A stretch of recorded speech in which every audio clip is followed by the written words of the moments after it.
Eren Yeager had the entire world scratching their head ever since he completely changed his demeanor in Season 4. His behavior was a complete contradiction to everything we've seen from him before. Even his explanation to the Eldian people left me thinking he's still hiding his true motives. What if there's more to Eren's plan than you think? In this short video, I'll present my case that Eren not only wants to die, but wants to be killed by his closest friends. Let's start with what we know. Eren has declared war against the world and has begun acting upon this, unleashing a stampede of colossal titans sent to decimate the earth outside of the walls.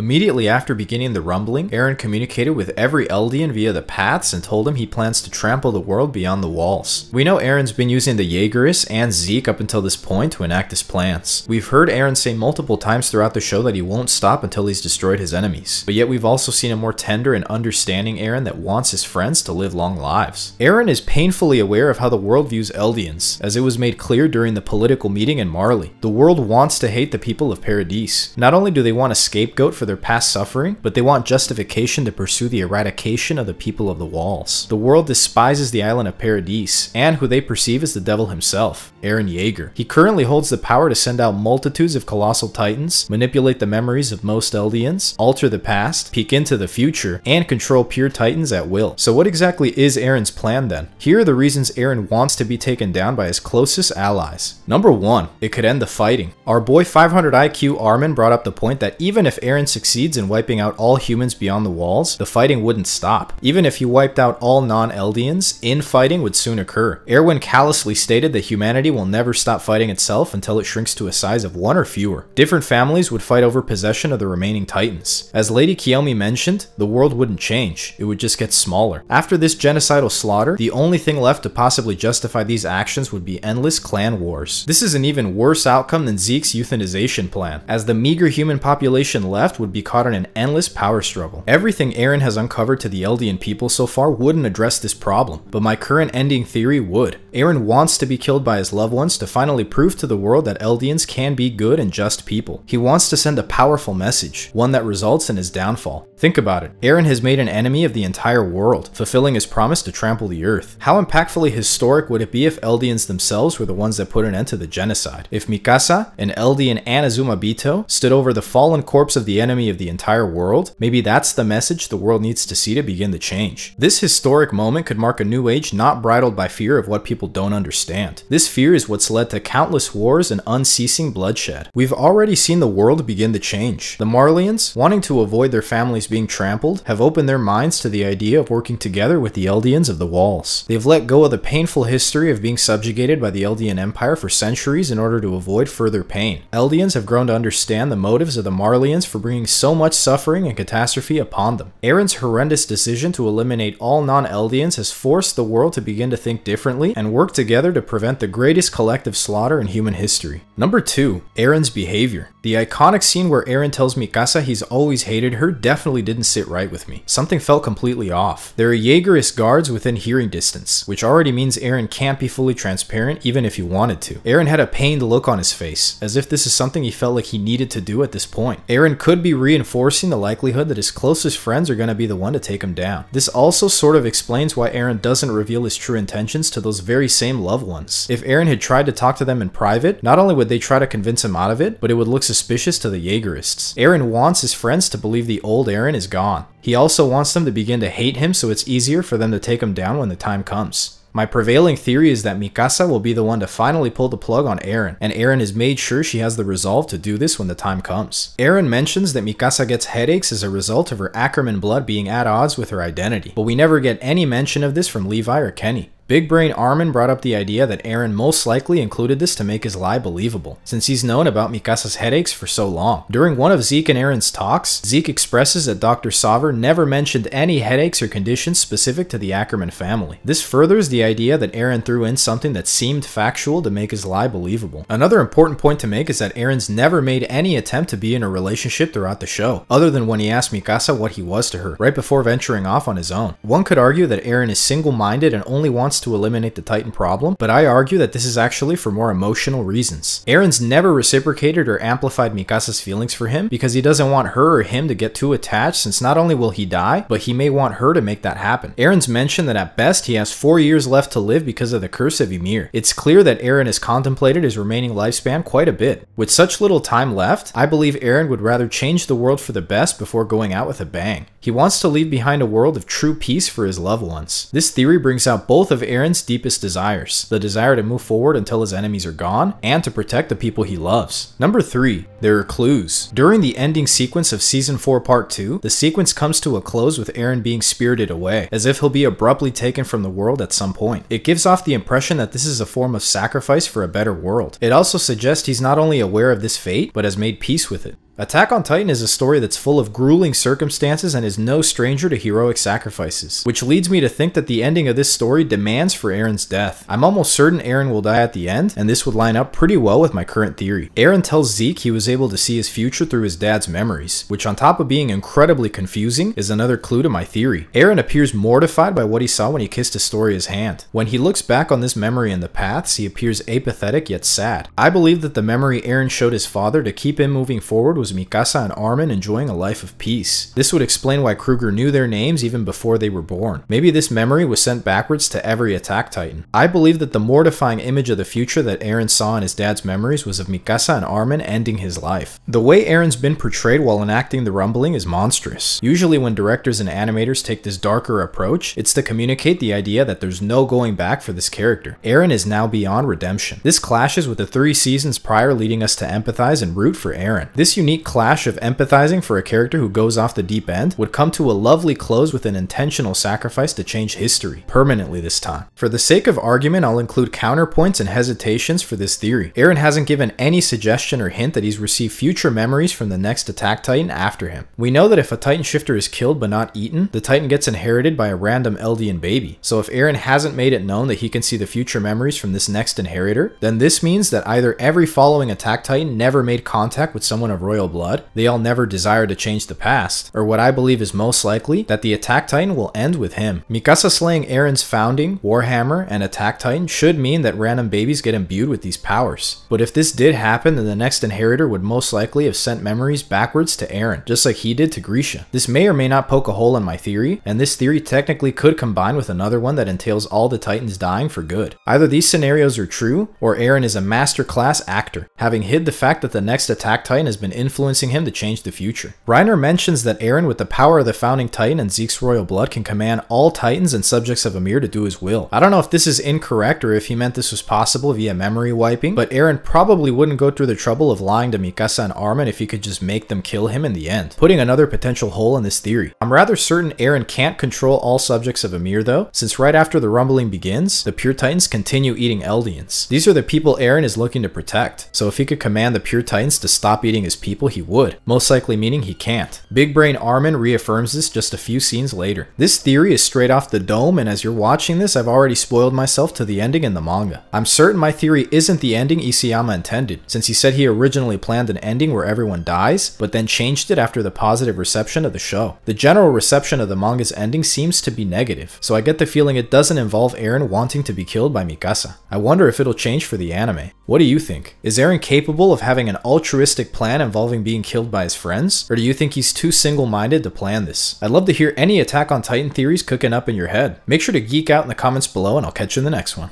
Great! We can use that as a jumping off point for my own theories. Let us review, shall we? Huh?